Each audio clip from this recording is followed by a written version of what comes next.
Welcome back to Shivani's kitchen. আশা করি তোমরা সবাই ভালো আছো, সুস্থ আছো। তো আজ আমি বানাতে চলেছি মোরলা মাছের তেল ঝাল। মোরলা মাছের উপকারিতা তো আমরা সবাই জানি। তো প্রথমে একটু নুন দিয়ে দিলাম আর একটুখানি হলুদ। এই নুন আর হলুদটা মাছের গায়ে ভালো করে মেখে নেব। গ্যাস জ্বালিয়ে কড়াই বসিয়ে দিয়েছি, কড়াই প্রায় গরমও হয়ে গেছে। এবার দিয়ে দেব 3 থেকে 4 চামচের মতো সর্ষের তেল। এই রান্নাটি কিন্তু সর্ষের তেলেই করতে হবে, তাহলে বেশি ভালো হয় খেতে। তেল গরম হয়ে গেছে, এবার সামান্য একটু নুন দিয়ে দেব তেলের মধ্যে, আর তেলটা একটুখানি কড়াইয়ের গায়ে এভাবে ঘুরিয়ে নেব। এবার নুন হলুদ মাখানো মোরলা মাছগুলো তেলের মধ্যে দিয়ে দেব। এখানে আমি 250 গ্রাম মোরলা মাছ নিয়েছি। মাছ ভাজা হতে একটু টাইম লাগবে, তো গ্যাসের ফ্লেমটা মিডিয়াম টু হাইয়েই রেখে ভাজতে হবে। যতক্ষণ মাছ ভাজা হচ্ছে ততক্ষণে মাছের ঝোলের মশলাটা রেডি করে নেব।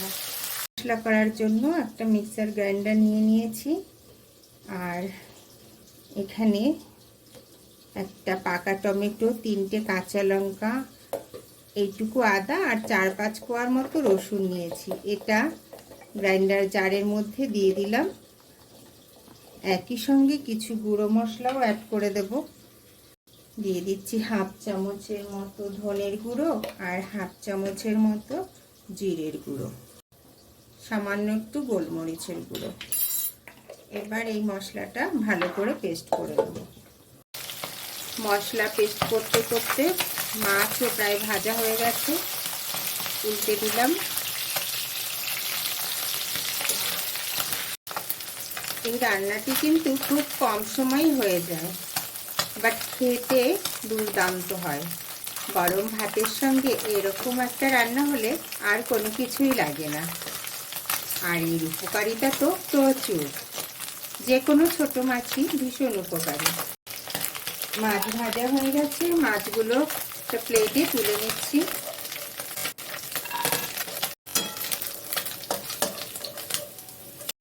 এই মাছ ভাজা তেলের মধ্যেই দিয়ে দেব একটা শুকনো লঙ্কা আর সামান্য একটু কালো জিরে।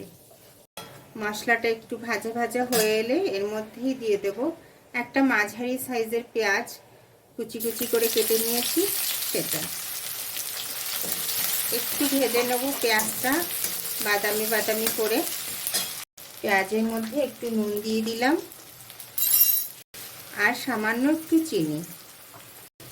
পেঁয়াজটা ভাজা ভাজা হয়ে গেছে। এবার যে মশলাটা গ্রাইন্ডার জারে করেছিলাম সেটা দিয়ে দিলাম।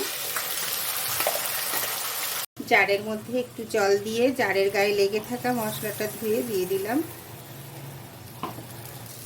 এবার ভালো করে একটু মিশিয়ে নেব। দিয়ে দিচ্ছি 1/2 চামচের মতো হলুদ আর সামান্য একটু নুন। নুন আগেও অনেকবার দিয়েছি অল্প অল্প করে, সেটা বুঝিয়ে নুনটা দিতে হবে। মশলাটা খুব ভালো করে কষিয়ে নেব যতক্ষণ না মশলার গা থেকে তেল ছেড়ে যাচ্ছে। মশলাটা কষানো হয়ে গেছে। এখানে দেখো 1/2 চামচ সাদা সর্ষে আর 1/2 চামচ পোস্ত একসঙ্গে বেটে নিয়েছি, এটাও দিয়ে দেব। আবার একটু ভালো করে মিশিয়ে নেব। গ্যাসের ফ্লেমটা একটু কমিয়ে দিলাম। আবার একটু মশলার বাটিটা ধুয়ে জল দিয়ে দিলাম। জল দিয়ে মশলা কষালে সেই মশলার টেস্টও যেমন ভালো হয় আর মশলাটা পুড়ে যায় না বলে কালারটাও সুন্দর আসে।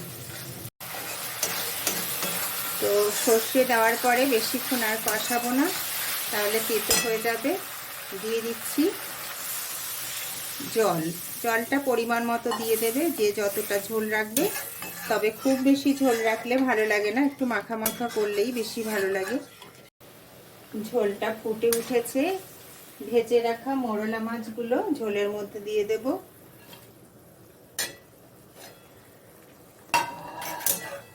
এবার ঢেকে 5 থেকে 7 মিনিটের মতো একটু রান্না করে নেব।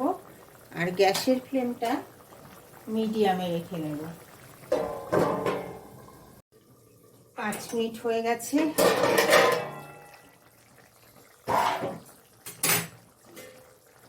রান্নাও হয়ে গেছে। একটু ধনে পাতা দিয়ে দিলাম, আর দিয়ে দেব 1 চামচের মতো সর্ষের তেল। গ্যাসের ফ্লেমটা বন্ধ করে ঢাকনা বন্ধ করে দেব। 2 মিনিটের মতো স্ট্যান্ডিং টাইম দিয়ে প্লেটিং করে নেব। তো বন্ধুরা, মোরলা মাছের তেল ঝাল কিন্তু একদম রেডি। গরম গরম ভাতের সঙ্গে এরকম একটা রান্না হলে আর কোনো কিছুই লাগবে না।